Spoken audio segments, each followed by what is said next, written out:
ಮುಂದೆ ಯಡಿಯೂರಪ್ಪ ಅವ್ರನ್ನು ಕೂಡ ಮನೆಗೆ ಕರ್ಕೊಂಬರುವಂಥ ಸಾಧ್ಯತೆಗಳಿರುತ್ತೆ.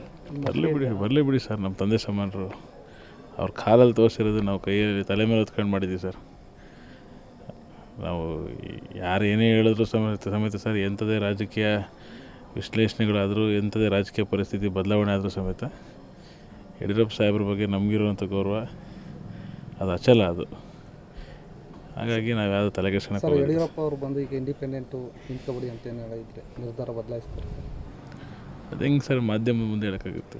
ನಮ್ಮವು ಸ್ವಲ್ಪ ಕಷ್ಟ ಇರ್ತಾವಲ್ಲ ಸರ್, ನಾವು ಹೇಳ್ಕೋಬೇಕಲ್ಲ. ಇವಾಗ ನಾವು ತಂದೆ ಮೇಲೆ ನಮ್ಮ ತಂದೆಯಿಂದ ಅನ್ಯಾಯ ಆಗಿದೆ ಅಂತ ನಾವು ಹೇಳಿದ್ದೀವಿ ಸರ್. ನನ್ನ ತಂದೆ ಅಂತ ಒತ್ತಿ ಹೇಳ್ತಿದ್ದೀನಿ ಸರ್. ನಮ್ಮ ತಂದೆಯಿಂದ ಅನ್ಯಾಯ ಆಗಿದೆ ಅಂತ ಮಗ ಹೇಳಿದ್ದಾರೆ ಸರ್. ಮಗನ ಕಷ್ಟ ಏನಂತ ತಂದೆ ಕೇಳಿದ್ರೆ ನಾವು ಹೇಳ್ತೀವಿ, ಏನೇನು ನಮ್ಮ ಪರಿಸ್ಥಿತಿ ಹಿಂಗಿದೆ ಅಪ್ಪಾಜಿ ಅಂತ ಹೇಳ್ತೀವಿ. ತಂದೆ ಆದವರು ಎಲ್ಲರಿಗೂ ಮಕ್ಕಳೆಲ್ಲ ಒಂದೇ ಸರ್, ಎಲ್ಲರಿಗೂ ನ್ಯಾಯ ಕೊಡ್ತಾರೆ ಅಂತ ನಾನು ನಂಬಿಕೆ ಇಟ್ಟಿದ್ದೀನಿ. ಆಗ್ಬೋದು ಸರ್. Thank you sir. ಮುಂದೆ ಯಡಿಯೂರಪ್ಪ ಅವ್ರನ್ನು ಕೂಡ ಮನೆಗೆ ಕರ್ಕೊಂಬರುವಂಥ ಸಾಧ್ಯತೆಗಳಿರುತ್ತೆ.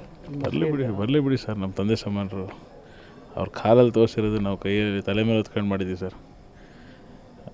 ನಾವು ಯಾರು ಏನೇ ಹೇಳಿದ್ರು ಸಮೇತ ಸರ್, ಎಂಥದೇ ರಾಜಕೀಯ ವಿಶ್ಲೇಷಣೆಗಳಾದರೂ, ಎಂಥದೇ ರಾಜಕೀಯ ಪರಿಸ್ಥಿತಿ ಬದಲಾವಣೆ ಆದರೂ ಸಮೇತ ಯಡಿಯೂರಪ್ಪ ಸಾಹೇಬ್ರ ಬಗ್ಗೆ ನಮಗಿರುವಂಥ ಗೌರವ ಅದು ಅಚಲ. ಅದು ಹಾಗಾಗಿ ನಾವು ಯಾವುದು ತಲೆಗೆಡ್ಸ್ಕೊಳಕ್ಕೆ ಯಡಿಯೂರಪ್ಪ ಅವರು ಬಂದು ಈಗ ಇಂಡಿಪೆಂಡೆಂಟು ನಿಂತ್ಕೊಬಿಡಿ ಅಂತ ಏನು ಹೇಳಿದ್ರೆ ನಿರ್ಧಾರ ಬದಲಾಯಿಸ್ತಾರೆ. ಅದು ಹೆಂಗೆ ಸರ್ ಮಾಧ್ಯಮ ಮುಂದೆ ಹೇಳೋಕ್ಕಾಗುತ್ತೆ? ನಮ್ಮವು ಸ್ವಲ್ಪ ಕಷ್ಟ ಇರ್ತಾವಲ್ಲ ಸರ್, ನಾವು ಹೇಳ್ಕೋಬೇಕಲ್ಲ. ಇವಾಗ ನಾವು ತಂದೆ ಮೇಲೆ ನಮ್ಮ ತಂದೆಯಿಂದ ಅನ್ಯಾಯ ಆಗಿದೆ ಅಂತ ನಾವು ಹೇಳಿದ್ದೀವಿ ಸರ್.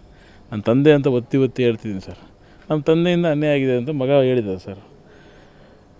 ಮಗನ ಕಷ್ಟ ಏನಂತ ತಂದೆ ಕೇಳಿದ್ರೆ ನಾವು ಹೇಳ್ತೀವಿ, ಏನೇನು ನಮ್ಮ ಪರಿಸ್ಥಿತಿ ಹಿಂಗಿದೆ ಅಪ್ಪಾಜಿ ಅಂತ ಹೇಳ್ತೀವಿ.